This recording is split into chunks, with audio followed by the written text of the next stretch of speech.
Hai, Assalamualaikum warahmatullahi wabarakatuh. Perkenalkan, nama saya Dwi Aprilida, di NPM 20811014. Di sini saya akan mempresentasikan proposal seminar psikologi Islam saya yang berjudul Hubungan Antara Kesehatan Mental dengan Ketauhidan.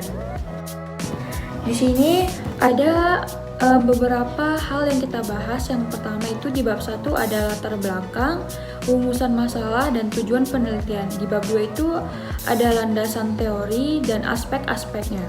Di bab 3 itu ada subjek, lokasi, teknik pengumpulan data, dan analisis data, serta yang terakhir itu adalah model dan pola apa yang digunakan. Yang pertama itu kita masuk ke latar belakang. Kesehatan mental dengan tauhid dalam kehidupan manusia merupakan masalah yang amat penting karena menyangkut soal kualitas dan kebahagiaan manusia.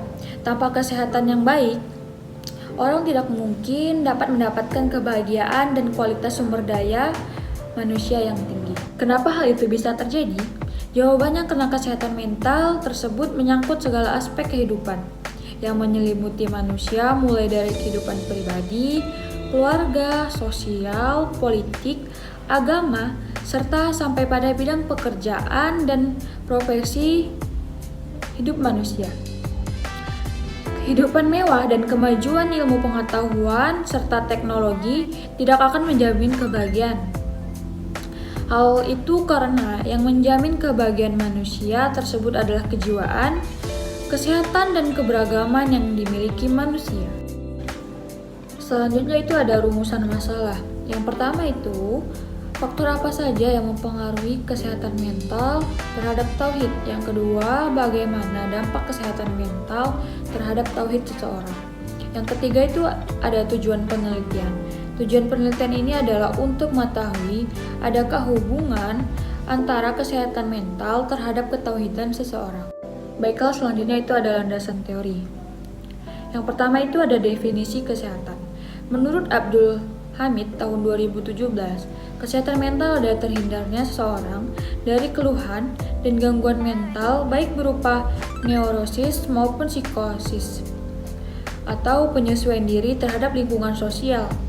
Orang yang sehat mentalnya akan senantiasa merasa aman dan bahagia dalam kondisi apapun. Ia juga akan melakukan introspeksi atas segala hal yang dilakukan, sehingga ia mampu mengontrol dan mengendalikan dirinya. Yang kedua itu ada definisi ketauhidan. Definisi tauhid merupakan konsep yang paling penting dan mendasar, sebab konsep pertama adalah dasar pelaksanaan segala aktivitas, baik yang menyangkut ubudiyah atau ibadah, mahdah, muamalah, musyawarah, hingga akhlak. Hal ini disampaikan oleh Hakim pada tahun 2012. Yang selanjutnya itu adalah aspek kesehatan mental. Basman pada tahun 2001 memberikan tolak ukur kesehatan mental dengan kriteria-kriteria yang terdapat pada Al-Quran sebagai berikut. Yang pertama, bebas dari gangguan penyakit kejiwaan. Yang kedua, mampu secara luas menyesuaikan diri dan menciptakan hubungan antar pribadi yang bermanfaat dan menyenangkan. Yang ketiga itu ada mengembangkan potensi-potensi pribadi seperti bakat, kemampuan, sikap, sifat, dan sebagainya yang baik dan bermanfaat bagi diri sendiri dan orang lain.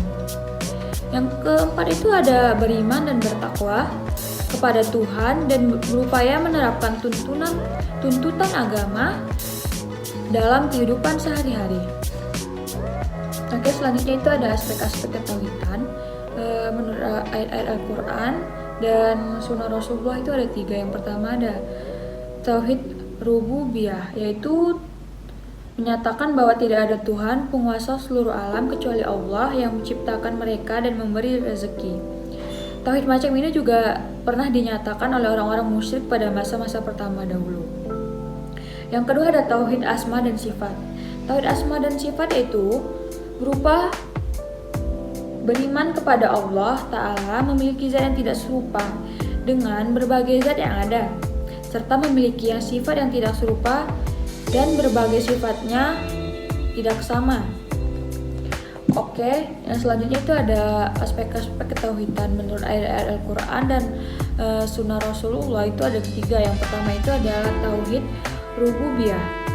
Tauhid rububiyah ini menyatakan bahwa tidak ada Tuhan penguasa seluruh alam kecuali Allah yang menciptakan mereka dan memberi rezeki.